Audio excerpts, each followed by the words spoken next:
Mga igsoon, naghisgot kita karon og ang pagbansay sa atong espiritu. Naghisgot usab kita og pagpadilaab sa hinatag sa Dios nga espiritu nato og pag-ila sa atong espiritu gikan sa atong kalag.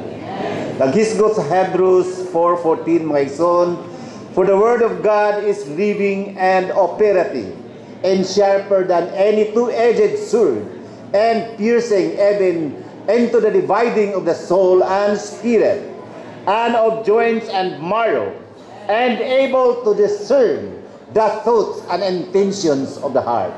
So mga igsoon, kung gusto kita nga atong ma-identify which is of the soul and which is of the spirit, we have to be in the spirit. Mga igsoon, magbantay yun ta kanunay nga makailata o magdumili sa bisan unsang dili iya sa espiritu kundili sa kalag.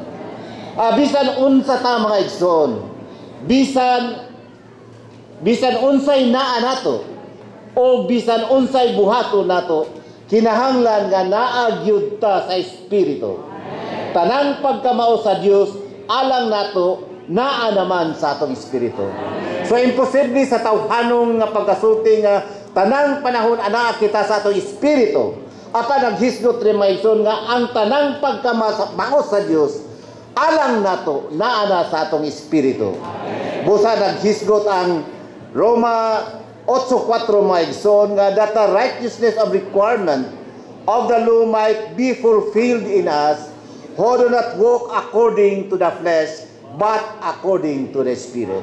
So this is the only way that we can fulfill the righteousness of God, in which we are walking in the spirit, not by our soul. Naghisgot rin nga aron ang matarong nga gipangayo sa kasulatan, matuman kanato nga wala maggawi oyon sa unod, kundili oyon sa espiritu.